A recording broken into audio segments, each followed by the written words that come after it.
Boa tarde a todos. Bom, o pessoal já se conectou. Como de costume, todo início de mês a gente faz aqui o nosso call para falar um pouco do resultado do mês anterior, do cenário econômico e das nossas estratégias futuras. Então, hoje está aqui com a gente na sala o Carlos Calabrese, CIO, Daniel Wicks, nosso economista-chefe, e o Marcelo Gilfrida, CEO. E a gente vai começar, então, falando de cenário econômico. Eu vou passar a palavra para o Daniel.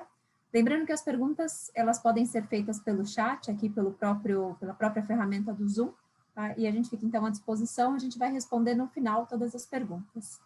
Wick, você pode começar a sua parte, por favor? Obrigado, Nath.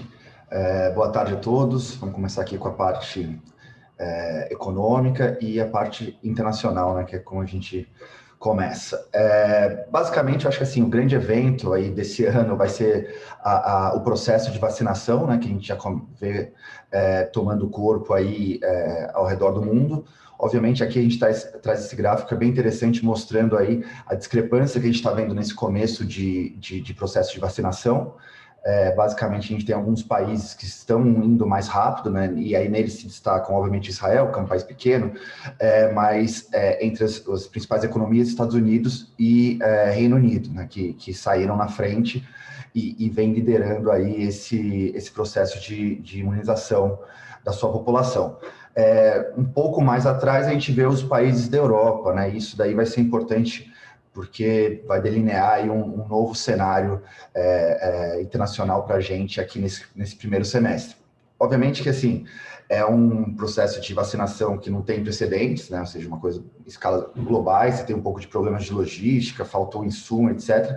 Mas acho que o ponto aqui apesar dessa discrepância no curto prazo entre as regiões, a gente que imagina que ao longo dos próximos meses, provavelmente no segundo, quando a gente entrar no segundo semestre, a gente vai ver aí, enfim, um processo mais homogêneo ao redor do globo, e aí sim a gente pode ver uma recuperação também um pouco mais homogênea aí entre as regiões, né? Mas a princípio a gente destaca Estados Unidos e UK. E falando dos Estados Unidos, né, eu acho que essa é a região que a gente está mais otimista no nosso cenário global.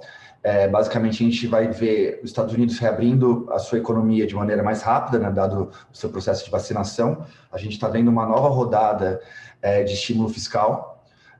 A gente está ficando mais otimista aí com a possibilidade de ver, ainda nesse primeiro trimestre, avanços mais significativos e uma nova rodada de fiscal ao redor aí de 1,5 trilhão. Além disso, a gente viu, né, uma poupança acumulada nos consumidores americanos, né, dado os grandes impulsos fiscais que a gente teve do governo no ano passado. Ou seja, a gente vai ver uma economia reabrindo, uma nova rodada de estímulos e uma população supercapitalizada com a poupança bem acima da média, né? Então, tem tudo para a gente ver uma retomada do consumo puxada para os consumidores americanos. Outra coisa que nos preocupava, e aí parece que ficou um pouco mais adiante, que seria justamente essas conversas sobre aumento de impostos, né, que estava um pouco aí na plataforma do candidato, né, quando era candidato do Biden. A Yellen, como secretária do Tesouro, já falou que não é hora de você subir imposto. Ou seja, você tem... E aí eu acho que a última peça, na cereja no bolo, é um Fed que continua aí relativamente bem dove e tranquilo aí com a sua política monetária, que é ultra estimulativa, né? Então, todas as turbinas ligadas nos Estados Unidos, a gente acredita que deve ser a economia que melhor vai performar aí nessa saída da crise, né, da grande pandemia que a gente teve ano passado, né? Então, acho que esse é o primeiro ponto, de novo, os Estados Unidos viram um expoente de crescimento e de retomada. Isso daí importa quando a gente olha os Estados Unidos e a sua performance relativa ao resto do mundo, né? Acho que o contraste com os Estados Unidos é a Europa, né, a zona do euro. O que a gente viu foi, primeiro a gente teve uma segunda onda super forte na maior parte dos países. As restrições sociais foram mais duras, estão durando mais do que a gente imaginava, né? Então, quando a gente olha aí no gráfico da esquerda, a gente vê que a mobilidade na Europa caiu muito mais do que no resto do mundo.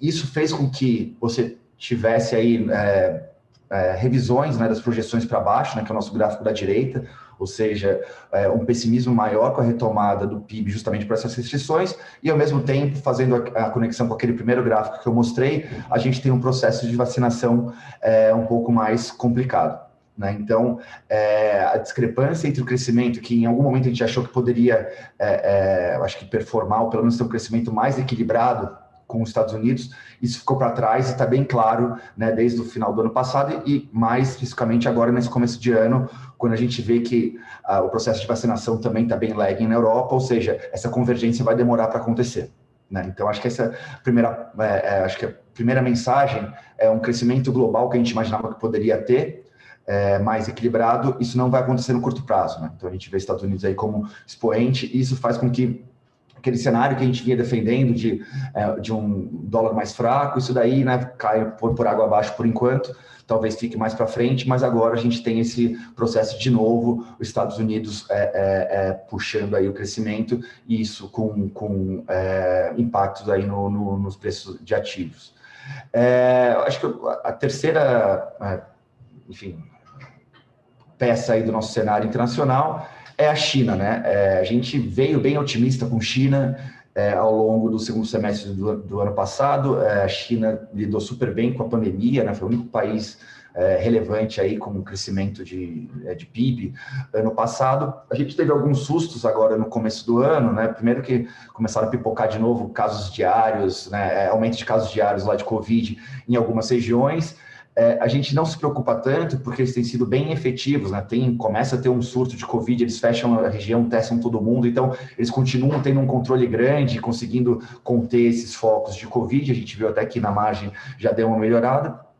E outra coisa que aconteceu também nesse começo de ano foi esse aperto aí nos money markets da China, né? Assim, uma coisa que a gente já viu a partir do meio do ano passado, os policymakers tirando um pouco o pé dos estímulos, né, e a economia continuando a responder bem. A gente se perguntou se esses apertos aí marginais que a gente viu nos mercados lá na China poderiam ser sinais aí deles quererem apertar ainda mais, né? Então, não só tirar os estímulos, mas começar a apertar, porque a gente viu que não, até as declarações do PBOC são que a gente está tirando o pé, mas a gente não quer apertar. Então, com isso, a gente ainda acha que a China vai continuar aí na sua trajetória de recuperação né, otimista que a gente tem, e baseado não só no mercado interno, né, que continua bem robusto, mas também quando a gente vê o resto do mundo, e aí tira a Europa, mas coloca os Estados Unidos e, enfim, o resto do mundo ganhando tração com o processo de vacinação, né? Então, a gente está bem otimista com China, isso daí é importante, porque ajuda o cenário de commodities, né, o que vai impactar também aí os emergentes, né? E aí os emergentes, obviamente, toda vez que a gente tem os Estados Unidos muito forte, dólar mais forte, a gente se pergunta se isso é bom ou ruim para emergentes, né? Então, talvez não seja bom para as moedas de emergentes, e acho que assim, tem uma diferenciação grande também de que emergente a gente está falando, se é emergente do Sudeste Asiático, se é América Latina. Assim, em tese, eu acho que no médio prazo ainda é um cenário global favorável, em que, apesar de você ter algum descompasso de crescimento, é um cenário de recuperação relativamente grande, ainda com uma liquidez abundante. Então, apesar desse, a gente chama atenção para essa dicotomia aí de um cenário de curto prazo, um pouco mais, enfim, com os Estados Unidos puxando e o resto do mundo ficando lagging, mas, a princípio, a gente continua com um pano de fundo, olhando o ano como um todo, positivo para emergente, tá? Então, isso daqui é o que eu queria passar para vocês de internacional. Vindo agora para o Brasil, né? Brasil sempre um caso à parte. E aí, começando com o cenário fiscal / político, assim, a gente já vinha há algum tempo, né, no segundo semestre do ano passado, mostrando grandes preocupações com o cenário fiscal. Basicamente, a gente via aí uma demanda muito grande, né, até o que a gente chamou de trilema, a gente via uma demanda muito grande do mundo político para um novo programa social, um novo Bolsa Família, chamado Renda Brasil, ou Renda Cidadã, enfim, seja lá qual o nome, e isso daí não cabia no teto, e a gente começava, enfim, a gente começou a se questionar se você poderia ter uma flexibilização do teto, ou aumentar o pé direito do teto, alguma coisa desse tipo, e a gente acha que, assim, agora a discussão não é mais essa, flexibilizar o teto. A discussão para a gente melhorou, estrutural, tá? Então, assim, obviamente que existe uma discussão de auxílio emergencial, dada a pandemia que está tendo uma segunda onda aqui, o processo de vacinação que também não engrenou ainda, mas seria algo mais temporário, para tentar, enfim, amenizar aí essa segunda onda que aparece nesse começo de ano de maneira mais forte. No entanto, ainda é manter o arcabouço, né? E aí, com isso, a gente tem alguns sinais. Primeiro que o governo, enfim, teve aí uma vitória no Congresso, que é ter 2 aliados como presidente da Câmara e do Senado, acho que isso daí é positivo. E outra coisa é que, assim, o Bolsonaro também melhorou um pouco o seu discurso. Assim, a nossa visão é que grande parte da ausência de reformas que a gente viu no ano passado veio justamente de uma falta de vontade política do presidente, né, do executivo, em embarcar em reformas. Obviamente, a gente ainda tem dúvidas sobre isso, né, se é só discurso, ou se eles vão caminhar para alguma coisa mais concreta, mas pelo conjunto da obra, do que a gente tem visto ele falar, a economia começando a se mexer, a definir prioridades, né? Obviamente que as 35 prioridades ontem não são prioridades, né? 35 prioridades é uma carta de intenções, mas provavelmente a gente vai ver a definição de prioridades dentro dessas 35 prioridades, e isso que possa caminhar, talvez, aí para algum cenário um pouco melhor, né? Então, assim, só lembrando, e aí colocando um pouco desse que a gente olha de desfecho positivo e o que seriam desfechos, né, negativos, a gente acredita que a gente está em alguma coisa entre essas duas, entre ter um crédito extraordinário e um auxílio emergencial temporário, né, que seria essa primeira, que não é tão ruim, e assim, a gente tem que sempre pensar vis-à-vis os preços de mercado, que pioraram bastante nesse começo de ano, e eu acho que uma boa parte disso daí foi vendo essa segunda onda e a chance de você aumentar esses gastos fora do teto, ainda que temporários, e você também, enfim, continuar do jeito que está, não fazer o auxílio emergencial. E o que vai definir isso, basicamente, para a gente, é a evolução da pandemia barra a vacinação, né? Então, basicamente, a gente vê uma segunda onda, a gente vê um caso ali específico em Manaus muito grave. O que a gente se questiona é se você vai ter uma piora da pandemia em outros estados que levem a um lockdown, né? Então, ou seja, a vacinação, ela já está sendo lenta. Bom, ela lenta, a evolução da pandemia vai levar a mais isolamento. Se sim ou se não, se você não tiver o isolamento, você pode ter uma chance de uma pernada ainda pior da doença, isso aumenta essa probabilidade de gasto fora do teto, mas mesmo se você tiver o isolamento, aí você também, por outro lado, você vai ter um controle da doença, no entanto, você vai ter mais gente parada e também vai levar a essa maior probabilidade do gasto fora do teto, né? Então, assim, o que pode acontecer? Então, por isso que a gente está vendo como grande essa chance. No entanto, a gente vê como algo mais temporário e mais focalizado, e é isso que a gente tem visto nos discursos no Congresso e, enfim, a própria matérias de jornais falando sobre as intenções da economia, né? Uma outra alternativa é a doença não piorar tanto, né? Então, assim, a gente está fazendo já o pico agora e isso diminui a pressão para gastos fora do teto, né? Como a gente não é epidemiologista, então a gente vai acompanhar, mas ainda assim me parece que um gasto de 30, 40 bi focalizado fora do teto, mas de maneira bem feita e com sinais de que vai ser temporário, isso daí seria aceito pelo mercado e provavelmente você também tem sempre acho que a esperança, e eu acho que a economia tentaria convencer o presidente disso, que a gente tem que fazer alguma coisa do lado das reformas, né, uma PEC emergencial, andar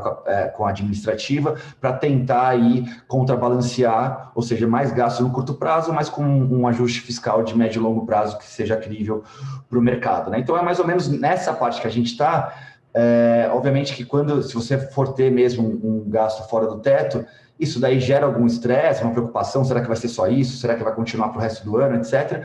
Mas nos parece que, assim, estruturalmente, a discussão melhorou do que a gente tinha ano passado, que era questionamento sobre o teto em si. Agora parece, e era uma coisa assim, a gente precisa fazer esse gasto social para fazer a economia retomar, etc. Agora parece que é uma coisa mais reativa e por conta da pandemia, que de fato não acabou, e a gente está vendo, enfim, essa segunda onda acontecendo nesse começo de ano. Então, basicamente, é isso que a gente vê. A gente fica preocupado com algum tipo de estresse no curto prazo, mas acho que tem bastante parte disso aí já no preço, e a discussão por trás melhorou, né? Então a gente tem que acompanhar também quais enfim, vão ser aí os próximos passos. O governo precisa aprovar o orçamento, precisa, enfim, mostrar qual a PEC emergencial que eles querem colocar, se eles vão apertar mais do que foi divulgado no final do ano passado. Então tem várias coisas aí, mas acho que tem motivos para a gente não ficar tão pessimista quanto a gente era ano passado. Lembrando que, assim, também o resultado fiscal foi melhor, a dívida acabou abaixo de 90%, ou seja, a gente teve também aí boas surpresas do lado fiscal, né? Então, a bola está com o governo, está com o executivo, está com o presidente, está com a economia. A gente tem que acompanhar aí os próximos passos para ver o que vai, enfim, para que lado a gente vai caminhar, mas não necessariamente a gente vai caminhar para um lado ruim, né? Então, acho que a gente pode ter, sim, conseguir passar de ano, e aí isso para 2022 abre um espaço significativo também, assim, o mundo político vai ver que tem um espaço maior para gastar em 2022 por causa da discrepância que a gente teve, né, da inflação do meio do ano para a inflação do final de ano. Isso daí comeu muito espaço do teto esse ano, mas isso vai liberar bastante espaço no teto ano que vem, tá? Então, é dessa maneira, assim, menos pessimista, que a gente está olhando o cenário fiscal, e aí um pouco também com a mente aberta para entender qual os rumos que o governo vai querer tomar daqui para frente. Bom, essa é a parte política / fiscal. Vindo para a parte de atividade, enfim, a gente continua com a mesma cabeça, que não tem grandes mudanças. A gente viu um PIB bem forte no último trimestre do ano passado, e a gente continua vendo aí um PIB mais zerado, né, perto de zero, para esse primeiro trimestre. Basicamente, a gente tem, e aí o nosso PIB do ano, né, tem uma recuperação relativamente gradual, tanto porque a gente vai ter a saída dos auxílios, né, foram mais de 320 bilhões de reais despejados na mão, né, via auxílio emergencial. Mesmo que você tenha uma continuação, esse negócio vai ser bem menor.